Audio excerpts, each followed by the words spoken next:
What does it mean to build the right team? So my son Griffin would tell you, or could tell you, he's obsessed with sports. I don't mean that he just likes them. He's consumed. He knows seemingly every professional athlete's name in football, basketball, and baseball, top college prospects, where they went to school, the backstories, the injuries, kind of the way most of us know our kids' birthdays. He collects cards, trades them, actually resells them on eBay, follows sports news. It's pretty amazing. So when our company fantasy football draft kicks off in a little while, guess who's running my team? That's him. He has more knowledge in his pinky finger than I'll ever have about who's slated to perform well, who's maybe getting up there in age, who's about to break out. In short, he thinks like a general manager. We'll see. Now, let me ask you this. If you were building a football team, how would you do it?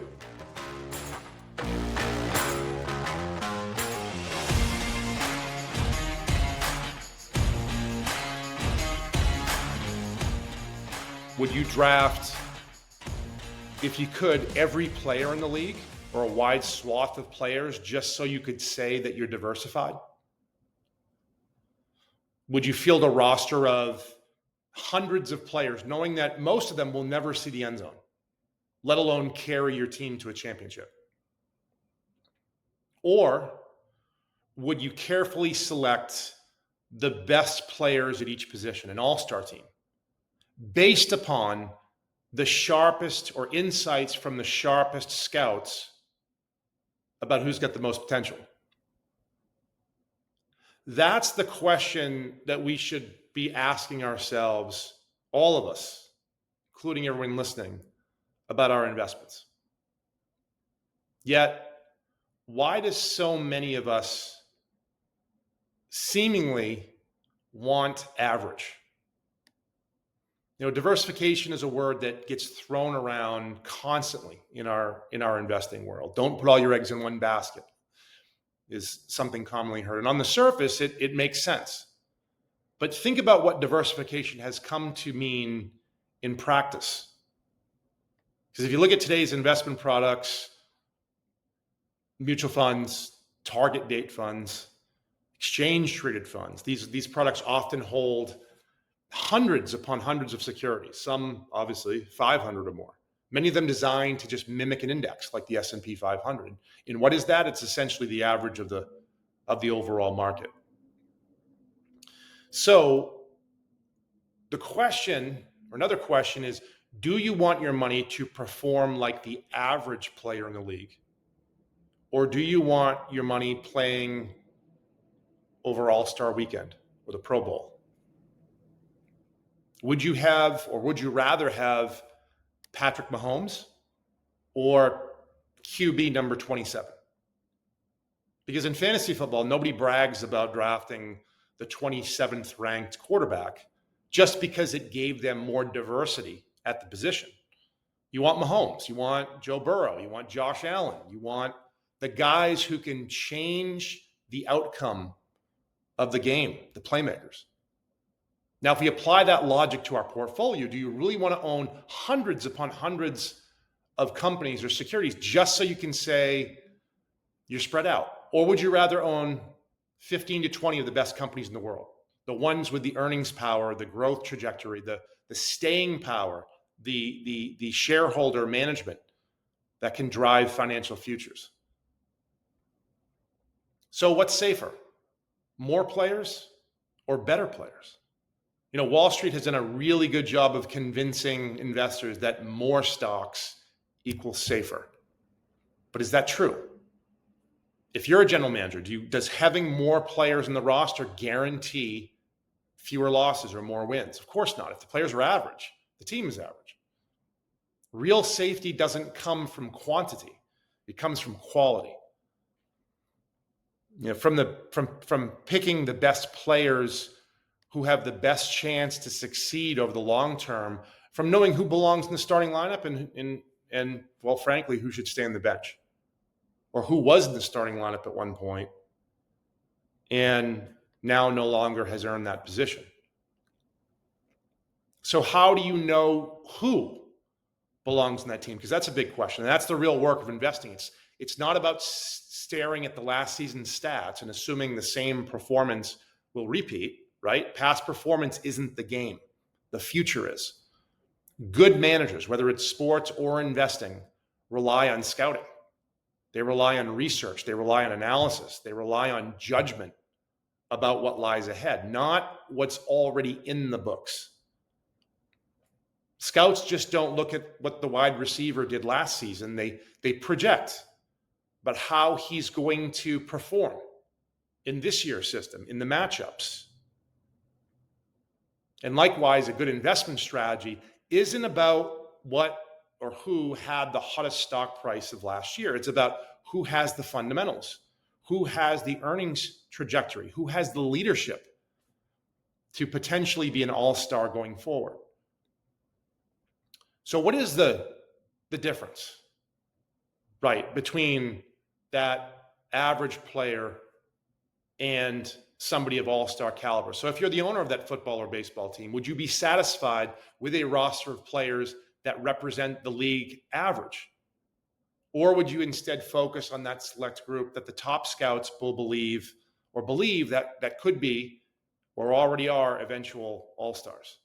That difference shows up quickly. So if you look at Major League Baseball, for example, the mean batting average in Major League Baseball hovers around 250.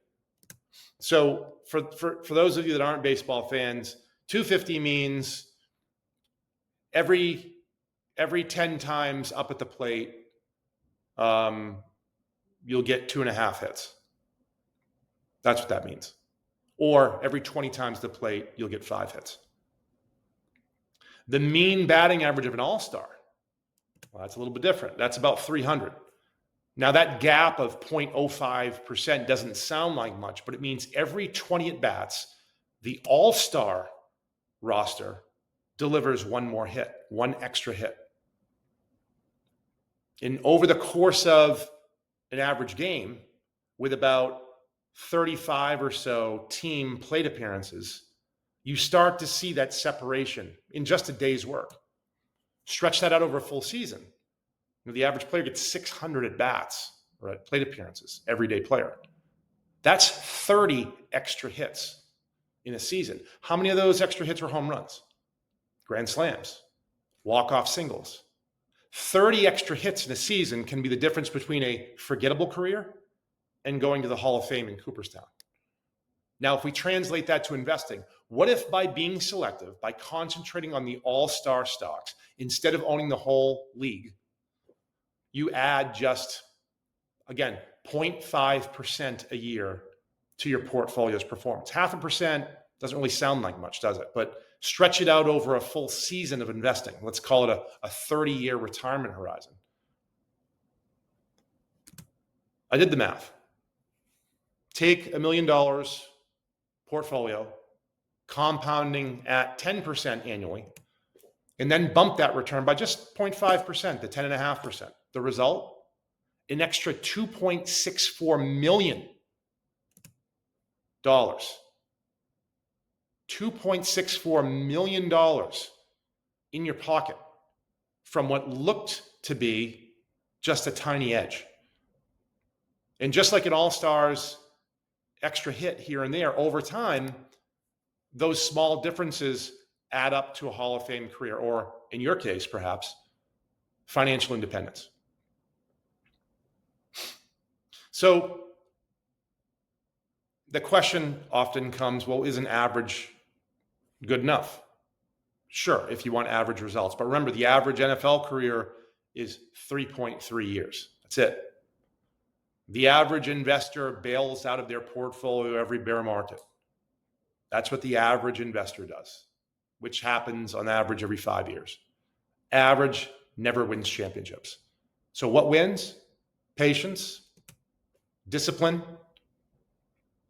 conviction, and a roster made up of difference makers.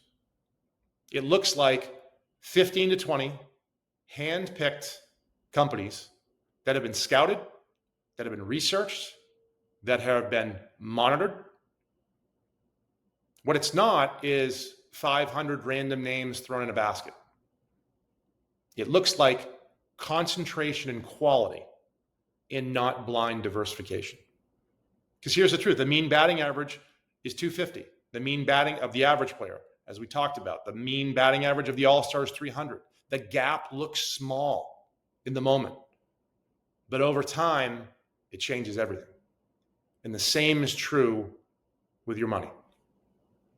So the choice is, do you want to have your money spread thinly across every player in the league?